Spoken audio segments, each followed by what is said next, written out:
Hello. I think we're live. I'm starting just a couple minutes early because I'm still getting the hang of this. And we're streaming live both to Facebook and the Eastside YouTube page. And this is something that looks like now they've both gone live. And so you can find us live streaming now to both places. So whether or not you're a Facebook user or a YouTube user, you can find us there. And I'm just starting a couple minutes early just to make sure that everything is going as planned.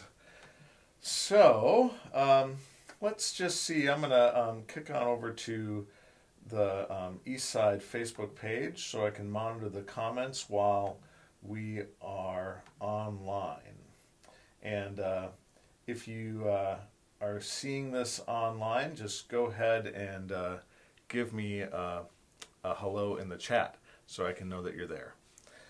All right, and I know we're still just a couple minutes early, but I know some of you are kind of waiting for this video to start at 7, so.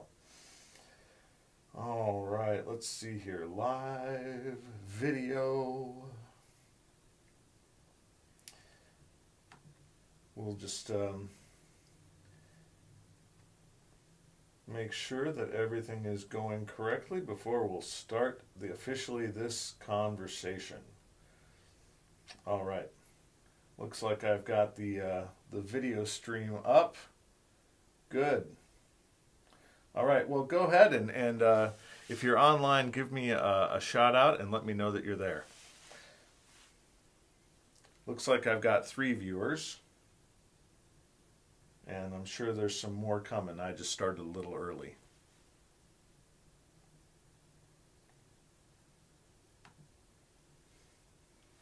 Let me go ahead and put a comment in the chat.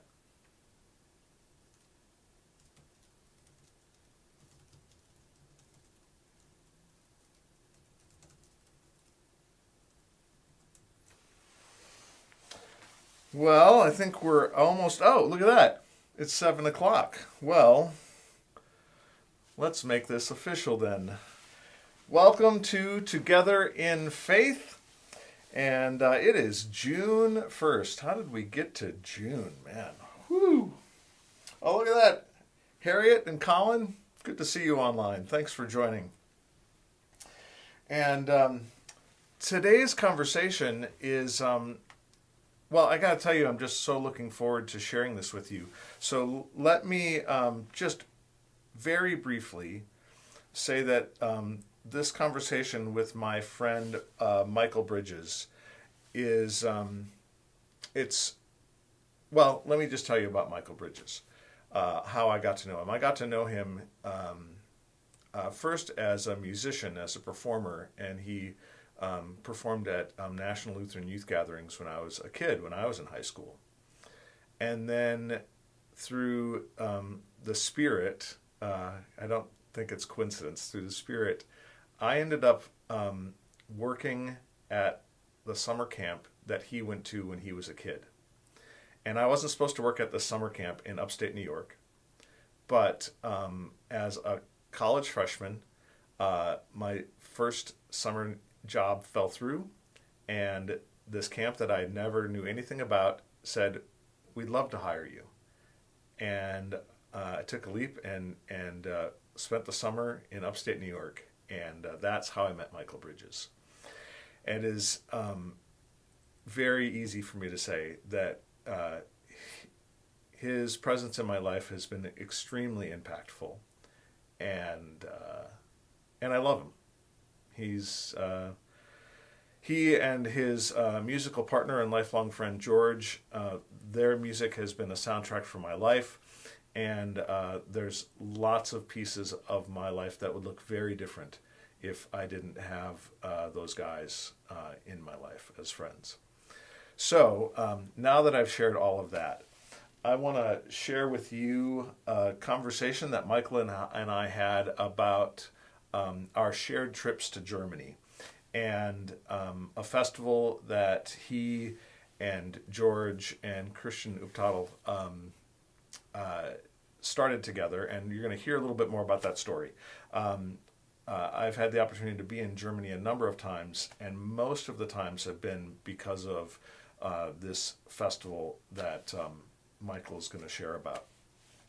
And I'll also say this. I mean, I think it's a fascinating conversation. I don't know where Eastside is, as if you all have had conversations prior to my coming to be your pastor about all this Lutheran history stuff. I'm guessing you have.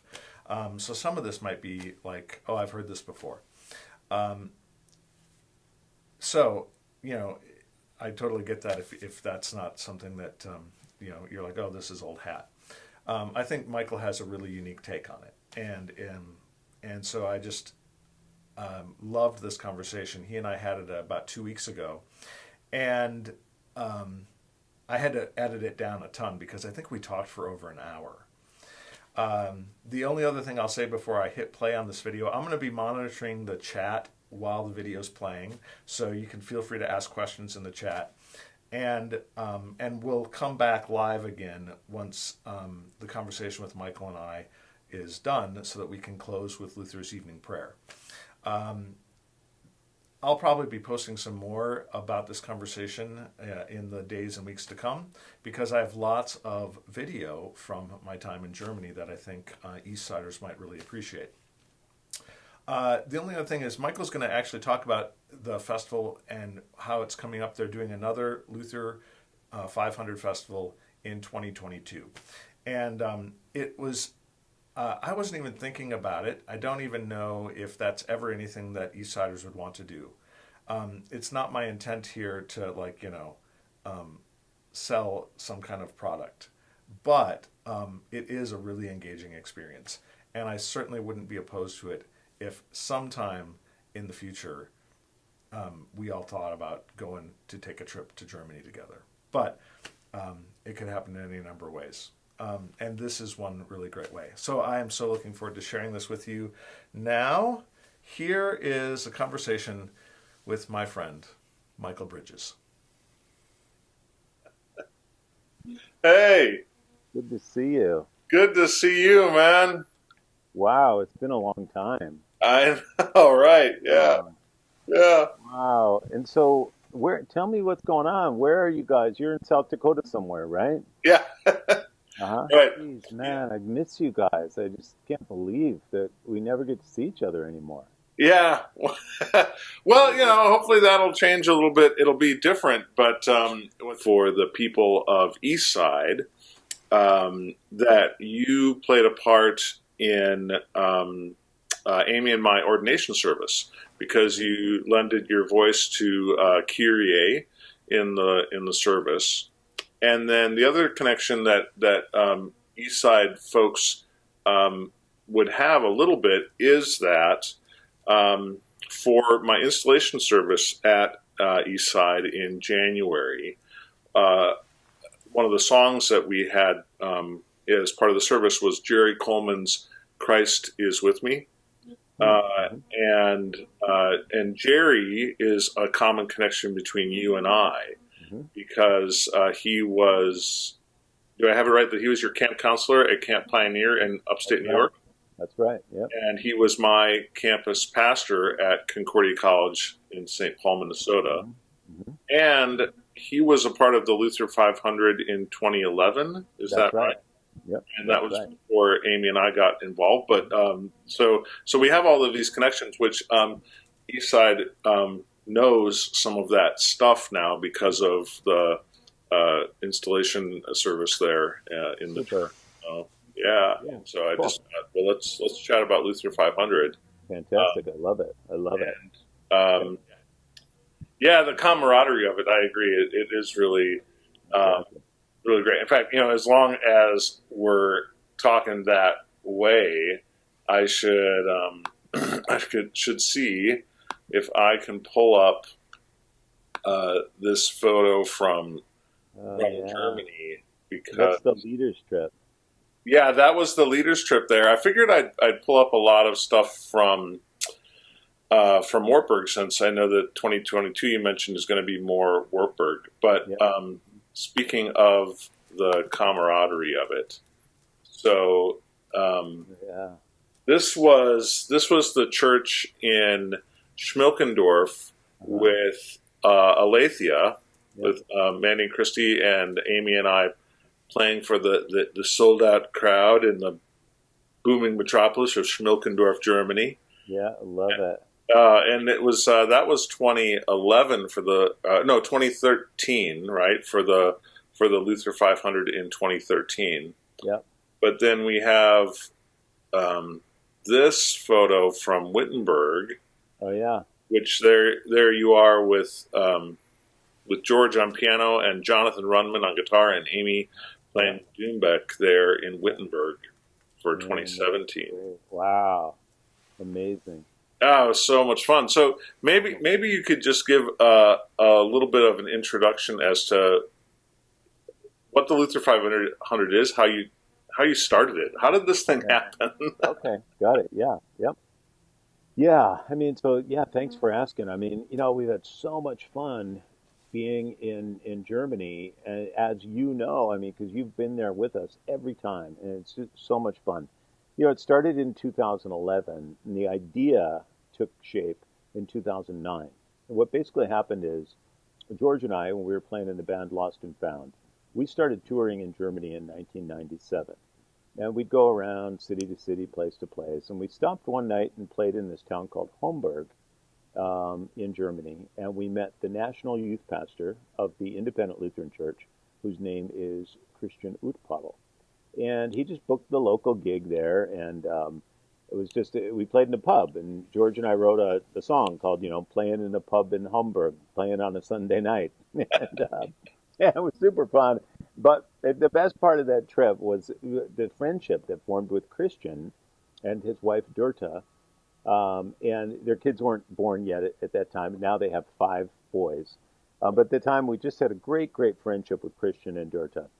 And we came back in subsequent years and we played at what was essentially the national youth gathering of the Lutheran Church in Germany. And we did that a number of times, and it was just fantastic. And we met a lot of people and had so much fun. And we'd go back once or twice a year and go on a tour and really enjoyed it. Well, one day we're singing in a town called Eisleben, which turns out to be the town where Martin Luther was born and baptized.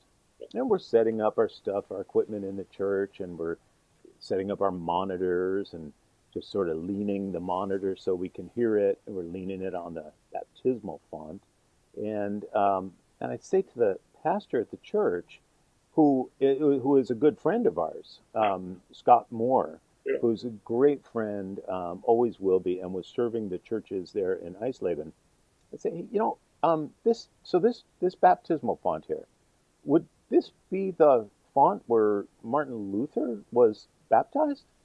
Yeah. He said, yeah, this is it. What? I'm like, we're just playing a concert here in this church, in this place, and leaning our monitor on the very font in which the great reformer was baptized? Yeah, he said, yeah, that's it. Wow. And, and it's not like there's a huge crowd there. And it's not like there's even a huge crowd on a given Sunday morning in this place. Right. But it's just a congregation, it's called St. Peter and Paul Church. And you can just go there. You could just, if you happen to be in Eisleben, you could walk up to that church, you could open the door and walk in, because of course in Germany the churches are open all the time, which is a novel concept that we don't follow here in the United States. You just walk in. Here you are. You're in there. And then you look around, and now the church has been renovated since that time, and now it's really dedicated to baptismal remembrances, so it looks a little different. But even as it is now, just like it was then, you just walk in, and wow, this is the very place in which Martin Luther was baptized.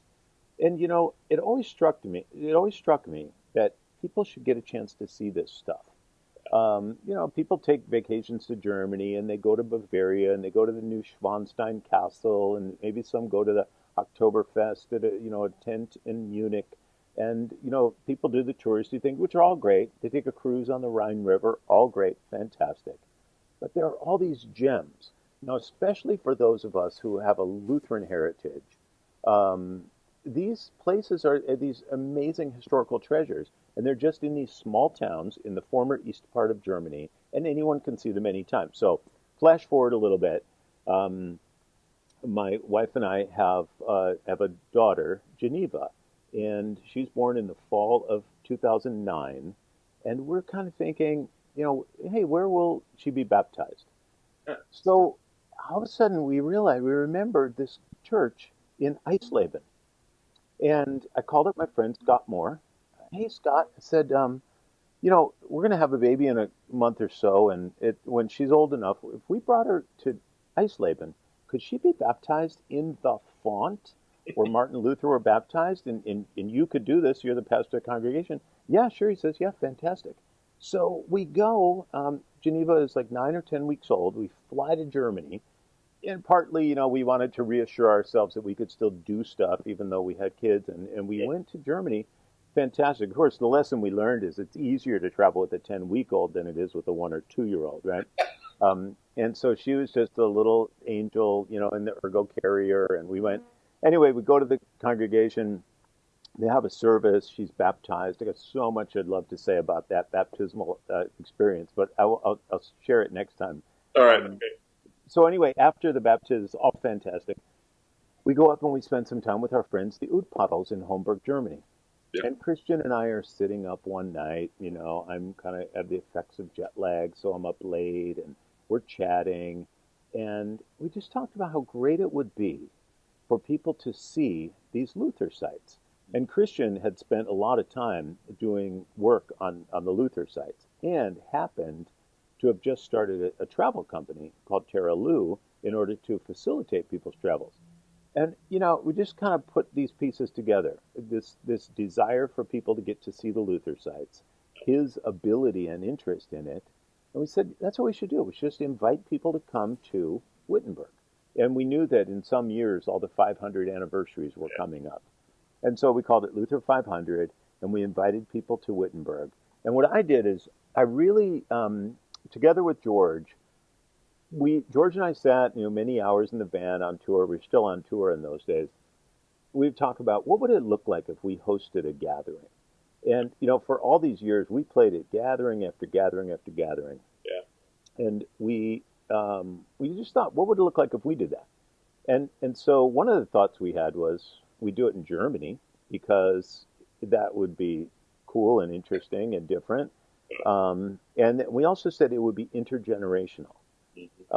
We've always felt like church is an intergenerational experience. And if we really believe in this idea of the saints of every time and every place, why don't we just go ahead and model it, rather than saying, this is for the 16-year-olds and this is for the 18-year-olds and this is for the 6-year-olds and there's whatever. So we just wanted it to be for everybody.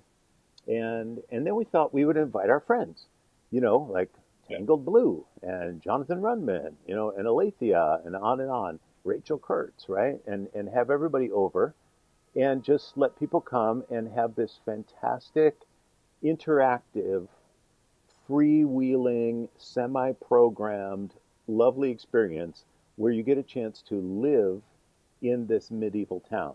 Yeah. And so that was, anyway, so the first one ended up being in 2011. That conversation was in 2009. And then we did it every 2 years from 2011 all the way until 2019. And then COVID, we had to cancel 21.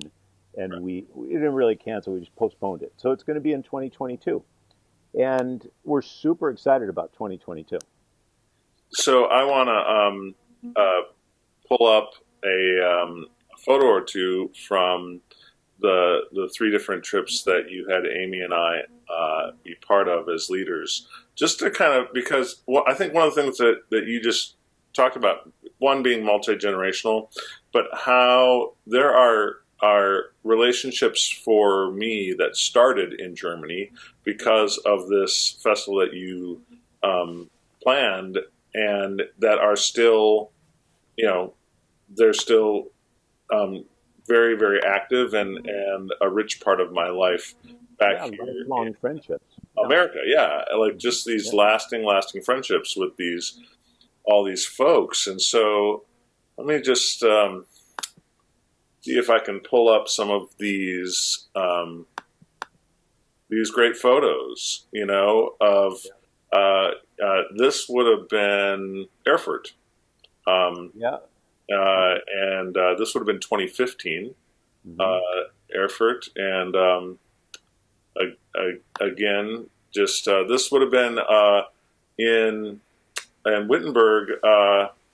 Is this the Bugenhagen House? Yeah, it is. And let me just stop you there to say one of the things that's so unique about this trip. I mean, so what we do is we move into a town for the week. You get to live there and really see, what it's like to live there instead of like getting on a bus every day and moving to different towns. But because we have these relationships that go back to the late 1990s, we have access to these amazing historic places. So that place you're in right now where you're singing is Johannes Bugenhagen's living room. You know, I mean, and so we don't just you don't just go there and talk about oh, here's a building and this is a story and that kind of stuff, and you get a certain amount of that for sure, but you get those stories and you have those experiences inside the places, inside Luther's house, inside Bugenhagen's house, inside Cronach's house, Melanchthon's house, Right. in the castle church, in that town church. And in 2022, of course, we're going to do that. We're going to add the city of Worms to this. So we're going to be able to do the stuff that happened in Worms. Now, no one knows the Wartburg Castle better than you do, of course. So, and we'll also be at the Wartburg Castle quite a lot. So yeah, well, okay. So like this photo is the cellars underneath the castle church. Yep. Yep. And there's our friend Scott Moore who did the back. Yeah, right there. He's Yeah. Yep. right kind of in front there. Looks like he's maybe getting some pretzel sold off a finger. But Yeah, it's so this is in the basement of the castle, and the castle, which is where the Elector Frederick lived, um, half of that castle is turned into a youth hostel now, yeah, which is like a conference center. And this is the basement. And as you know, we had quite a lot of Gemütlichkeit in that basement, where we had some tasty warm beer and pretzels. yeah. It was lovely. Like that, just that community that formed around that time. It really was. And so these are all photos. Although this photo is obviously from Chris Roth. Hmm. Uh, but most of these photos are just straight off of my phone from the various trips. Uh, Yeah, and I love that picture of you singing in Schmilkendorf there, yeah, which is, another thing that happened is all the musical groups went out and engaged with the community. right. I mean, we had days where we would go and, have what the Germans call Kaffee trinken, the afternoon cake and coffee at with the local folks. So this is the thing that, if you took a tourist trip to Germany, you could see all these buildings, but you would never get inside those houses to have fun and events. And you would never get to interact with the locals the way we did at the service projects and the coffee trinket and all that. Look at you guys. This is so good. So okay, so now I've gotten to some photos from the Wartburg Castle, which is going to be the theme for the 2022 time. You're going to Yeah. spend more time there, and so maybe you could tell a little bit more for people who might be watching this, who maybe were part of the Luther 500 in previous Yeah. iterations, previous years, or for folks from Eastside, my congregation, they would be new to this whole thing, and Yeah. so either way, Yeah. it'd be new to them. So Yeah. So what's going to make 2022 different than ever before, and I think super exciting, is that we'll spend time. Oh, and that's the upstairs of the Wartburg Castle there. That's yeah, amazing. The castle at Versailles was modeled after this yeah, castle. So, what will make it really exciting is that the moment we're in right now, at this very moment, this is spring, early summer of 2021. 500 years ago now, Luther had just arrived at the Wartburg Castle, where after the Diet of Worms, which was the imperial, it's a session where it was a meeting of the Holy Roman Empire.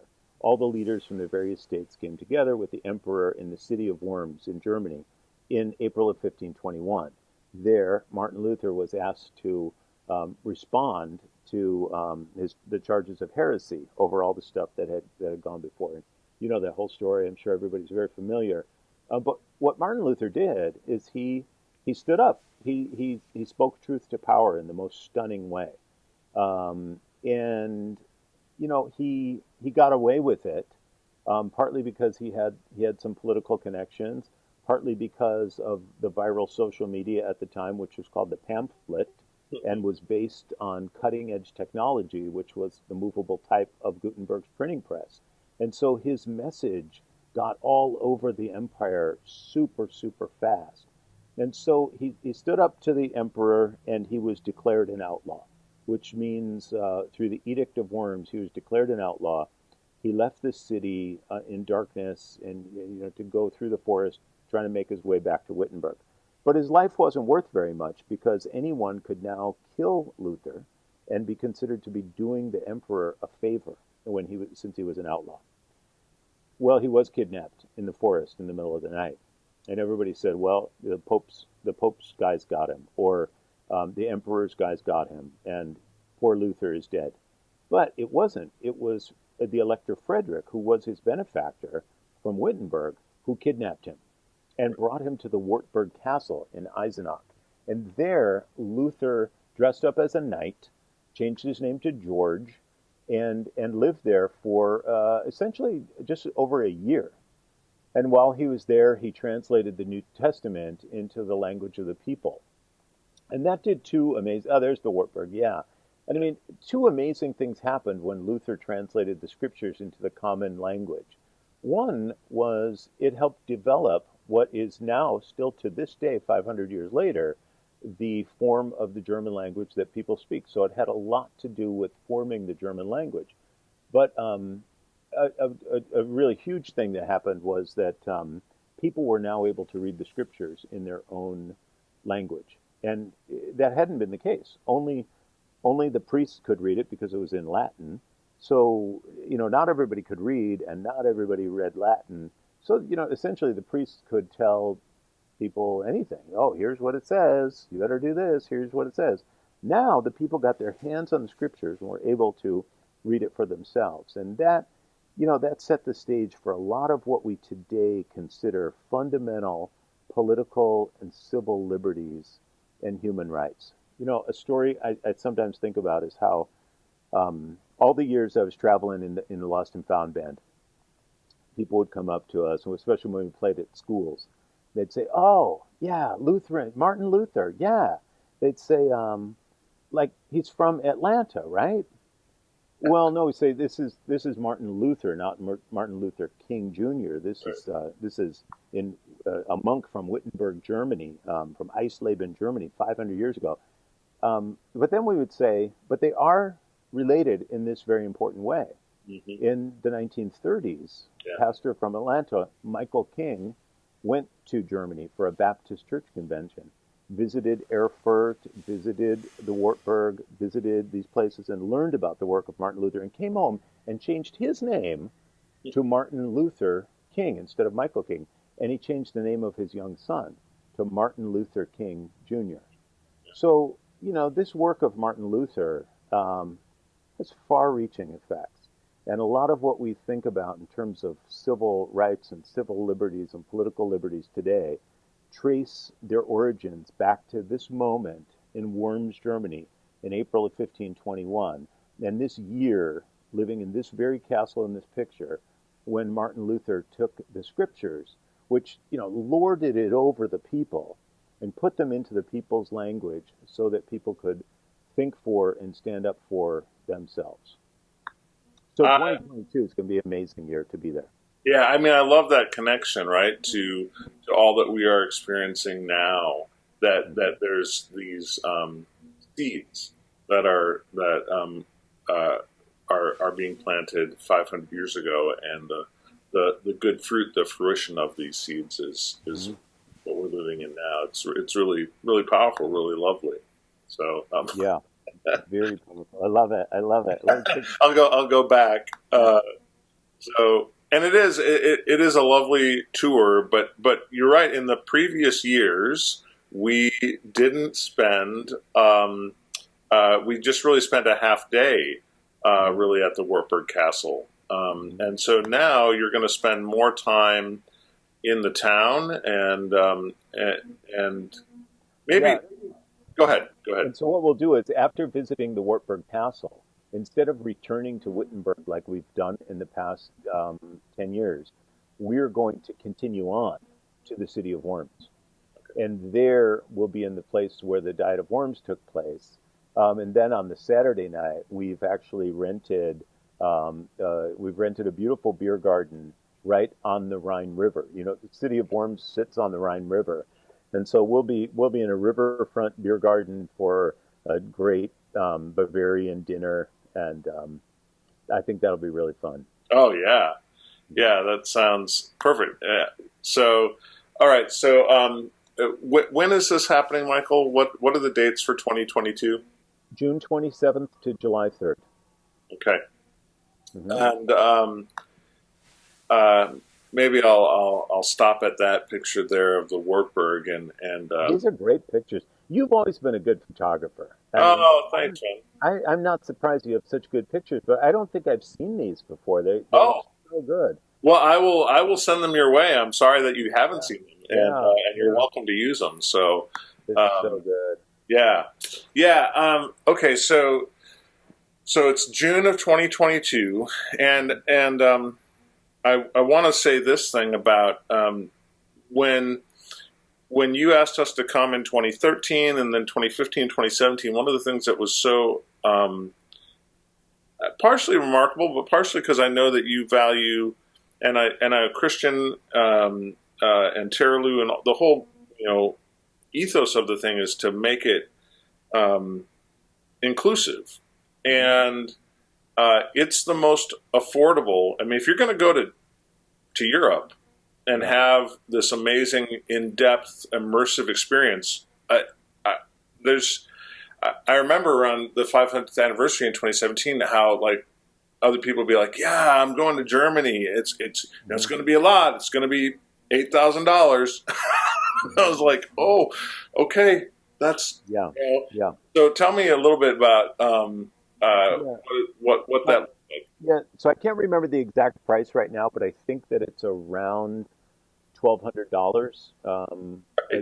And I think it might be, yeah, it's a little more. It's maybe $300 more if you have a private room, so maybe around 1,500. But that's for the full week, 7 days. It includes 2 meals a day. It would include three, except that we learned in the first year that people want to go to lunch and try the pubs and Yeah, go do their own thing. So we have 2 meals a day. It includes all the program, admission to the places like the Wartburg, the national exhibits, the museums, the historic homes, all the tour guides, the motor coaches. So it's pretty much all inclusive. It's just and we don't include the airfare, and we do that very intentionally because we just didn't want to lock anyone into it. right. People have different things they want to do. They want to stay for another week and go visit family or friends. They want to fly into, Amsterdam Right. and drive down, rent a car. They want to go to Prague.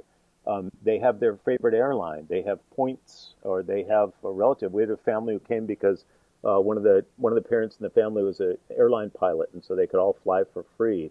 Yeah. But if we were to say, okay, it's Delta Flight 923, and you have to be on this airplane, it would just lock people in. So we don't include the airfare just because we want people to feel free to do what Yeah. they want. And Well, that's how the whole week feels.